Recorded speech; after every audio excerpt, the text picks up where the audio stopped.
I am way in over my head and I am going to end up being unemployed instead of having a career. And you just heard it here first, folks.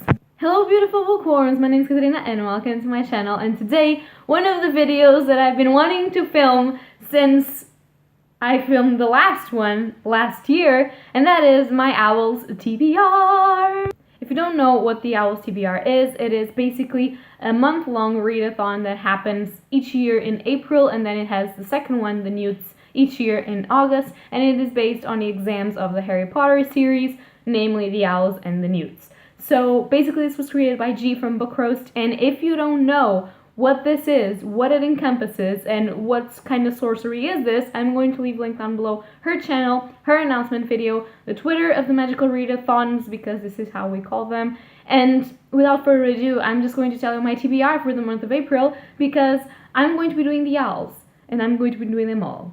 So in order to explain, this year G decided to do a pretty cool thing, which is she did careers for people. So she did what careers could be found in the wizarding world, and she did a beautiful print of what owls and newts you would have to do to reach a certain career with certain levels of difficulty, and overall amazing. So obviously I'm participating, and obviously I decided to make this difficult for myself because we love that, particularly because if everything goes according to my plan, next year I will be doing my PhD, which means that I won't have time to read as much as I have this year, or that I want to have this year, because it's hard, folks.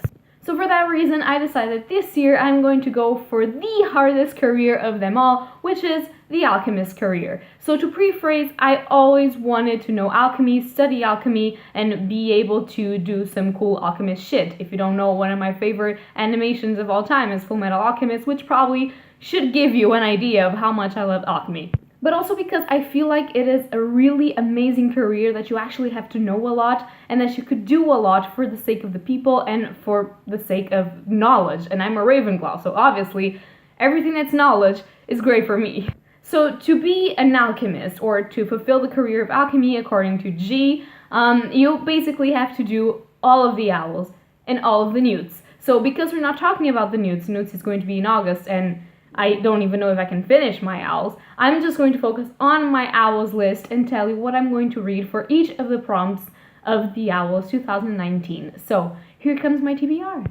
So there's 12 owls in the world of Harry Potter, and you can take them, or that I know of, I haven't reread Harry Potter in a while, so please bear in mind that, but that I know of, you're supposed to do all of the owls, and then the newts you only do for the supposed careers that you know. But apart from that, I'm going to be doing them all, and so I'm going to tell you the prompt and the book that I've chose for them. And I hope sincerely that you join, not in the alchemy, because I need a job, so don't go on against me, but for other jobs. I'm kidding, you can do whatever you want. I mean, obviously, I know. So the first I'm getting to a great start. I don't even know how to pronounce words anymore. So the first prompt that I have is Ancient Runes, and that is read a retelling. And for that one, I chose to read Alice by Christina Henry. This is supposed to be a retelling of Alice in Wonderland, as you can probably see. And here it says, beware the closet catch.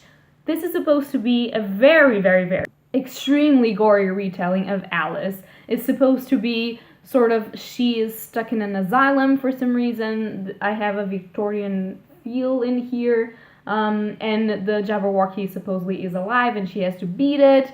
I don't know. People told me it's gory, people told me it's good. It's fairly small, and because it's a retelling, I feel like I can get through it really fast. I'm expecting a lot of gore and a lot of dark emotions, which, as you know, it's my brand, so yeah.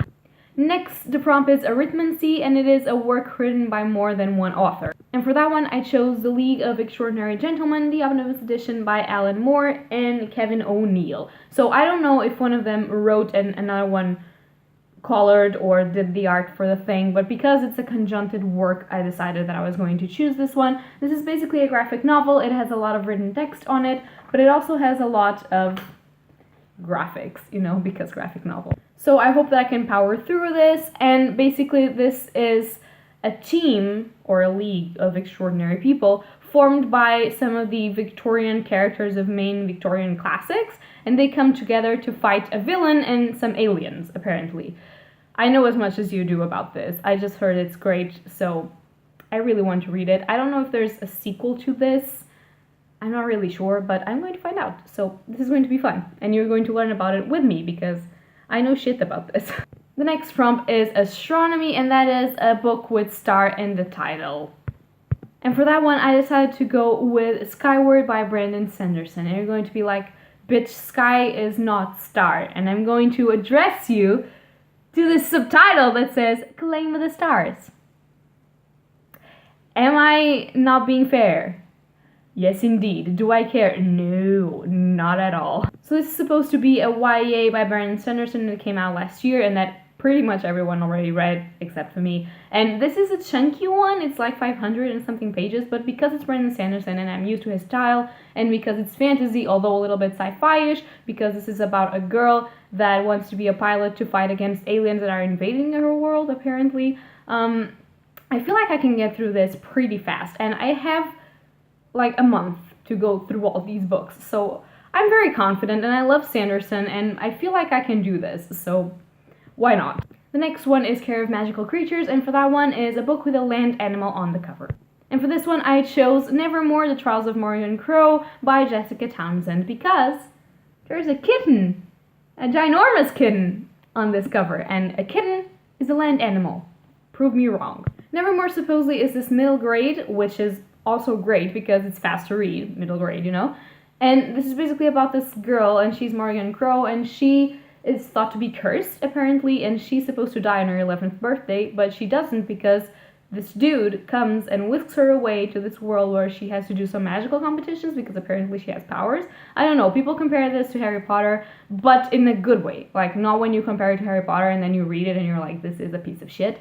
People actually love this book, so I'm very excited because the second book is already out and I haven't read it, the first one, and I want the second one. You know, I want to read this. This next one you're probably going to think that I'm mad, but there's an explanation for this and it sort of makes sense. So the next prompt is Charms, and that one is Age Line Charm. Read an adult work. And for this one I chose The Priory of the Orange Tree by Samantha Shannon, and you are going to be like, the fuck are you doing, you stupid bitch? You want to read an 800-page book and all of the others. And I'm going to tell you, yes indeed, and I'm going to make it. Do you know why?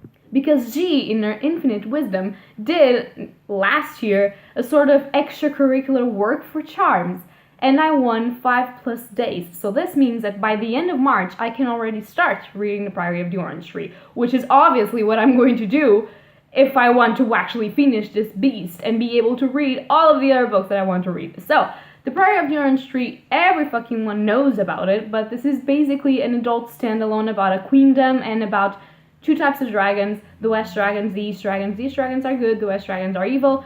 The West Kingdom or Queendom is afraid of this dragon, and the East one has dragon riders. That's all I know. That's all I need to know. Oh, and supposedly there's a female-female romance on this, and I'm very excited because I haven't read LGBTQ plus books in a while, and I kind of need it because I really enjoy, particularly when I watch anime or when I'm like reading. I don't read contemporary a lot, but when it's good, you know what I mean? And I want it, and I want to see if it's good. The next one is Defense Against the Dark Arts, and for that is Reducto, a title that starts with an R. And for this one I chose Ruby, Volume 4 of the short stories anthology I Burn, and this is basically a group of short stories about Yang, this little beautiful beast, and she is one of the main characters of the Ruby animation and the Ruby team, and I have read all of the others except for this one that just came in, and I have to know what short stories they're going to pick, what they're going to talk about, because she is very, very strong, but also very, very vulnerable, and I love her. I love all of them. They're just my girls, so, you know, I just want to read them. Next we have Divination, and that is a book set in the future. And for that one, I'm going to go with Made in Abyss, Volume 5 by Akihito Tsukushi. And this is basically a futuristic society because there's robots, there's a lot of science, a lot of technology, so I'm considering this as futuristic, and it's basically about a society that lives in the edge of an abyss, and basically when you go to the end of the abyss, you can never come back because you will die, because the abyss has strange consequences to people that go into the abyss. And it's about our main character that goes into the abyss to find her mom that has been lost to the abyss for years now, and it's very interesting. I always cry when I read this manga, so why not? I mean, make the readathon fun, cry while you're reading. The next one is Herbology, and that one is a plant on the cover. And for that one, I went with The Promised Neverland, Volume 8 by Kayoshirai and Pasuka de Misu, and if you look closely, there are some leaves. And I don't care what you say, leaves are part of plants, so even if I don't know what these plants are, this counts. This is basically a dystopic sort of adventure of these orphans that find out they are being breeding to be fed to demons, and they escape their orphanage, and now they're living in a society where there's humans and demons kind of overrule the society, so this is nice, it's interesting. It's also pretty dark. The next one is History of Magic, and it is a book that was published at least 10 years ago. And for that one, I'm going strong as usual, and I chose Orlando by Virginia Woolf. This book was published in 1928, so I feel like I got this right. Orlando, from what I believe, is sort of a biographic work of Virginia Woolf, and it kind of tackles the situation of a man, I believe, Orlando, that actually becomes a woman and is treated as a woman, but on the inside he's a man and a woman at the same time. So I don't really know how to explain it because I haven't read this, but this is what appears to be by the back of the thing. So it kind of discuss genre. I don't know how to speak. It kind of discuss gender problematics and other situations, and I felt like it would be not only a very interesting book to read because it is short, it is from a long time ago, and it is a classic, but because it actually tackles gender situations, and I should read more about this because in the world that we live today, reading diverse is sort of important. So, yeah. The next one is Muggle Studies, and for that one is Read a Contemporary. And I chose Summonin, and this one is by Hinio Asano, and this is basically the story of this girl. She just finished college, she doesn't know what she's going to do with her life, she doesn't have her work, she doesn't have anything, or she works. Yeah, she works in a job that she hates, so she doesn't want to work there, so it's like she doesn't have a... Well, it's not really like she doesn't have a job, but it's kind of she doesn't have a job. She has a boyfriend that is good for nothing, she has parents that are distant, but still send her some cabbages for her to eat, but she doesn't because she doesn't like greens, and she's a little bit lost in her life, so it's kind of a journey for her to figure out what her life means, what she wants to do with her life, and what she can do with her life. And this, for me, it's actually important because I just finished my master's degree. I am trying to get my PhD, but I have no idea what I'm going to do with my life, so I'll possibly cry and be enraged at this manga, but it's probably going to be fun. So, I mean, do we like to put ourselves down? Absolutely. I do that every day. The next one is Potions, and it is Next Ingredient, Read a Sequel. And for that one, I decided to read Tokyo Ghoul Volume 9 by Sui Hishida, which it's a sequel, because Tokyo Ghoul is a sequel series to Tokyo Ghoul, and the 9th volume is the sequel to the 8th volume, and obviously to all of the other volumes that came before. So, sequelception! I don't need to talk about this a lot because Tokyo Ghoul, as you know, was one of my favorite 2018 manga reads. And Tokyo Ghoul is very interesting. It delves a lot on the physics, on the science of what are ghouls, what are humans, on the war between them. It's very detailed on politics, and it's really interesting, and I'm really enjoying it. The 8th book of this series gave a turn, so I am now very interested to see where the 9th one is going to take us. So yeah. Can't wait to read it. And the last prompt, finally got, it's Transfiguration, and that is sprayed edges or red cover. So I don't have a completely total red cover that I haven't read. So I went with Red Queen, that not only is red, it has red in the title. How cheat am I? I don't know. Please just make this count because I literally have no other book that I can read for this. And this book, as you probably can tell, is the continuation of Alice by Christina Henry. This is the sequel to that retelling story, so I really want to know how it ends. It's short, it's probably nice, filled with gore and people dying and fantasy worlds. I mean, what could you ask for more? And this is all for the Alchemist course. I mean, am I going to fail? Absolutely. Am I going to have fun? Totally. So let's just jam, you know. I love this readathon, and I really want to make it as good as possible. I really want to try and be an alchemist. I'm probably going to fuck myself in August because I'm going to have to read probably 3 books for each prompt, which is 36 books? I don't know, don't hold me to that. But I really don't care. I really just want to have fun with G and with everyone, and I am so thankful to her for creating this amazing readathon because I am going to have so much fun. So, you all hear it here first.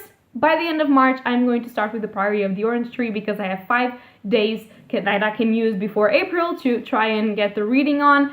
And then all hell will break loose and I am going to read. I hope because I need to rest and read and get my mind off some things that are actually concerning me. Okay, this is getting too deep. So yeah, guys, if you're going to participate on the Magical Readathon, the Owls 2019, leave down below your TBR or just comment. Tell me what career you want to choose. If you want to read any of the books that I'm reading, probably not, but I mean, I don't know, people surprise you sometimes. So yeah, that's going to be it for today, and happy readings to you all. And go do the readathon because Harry Potter rules, and G rules, and the readathon rules. So, you know, that's all. Bye!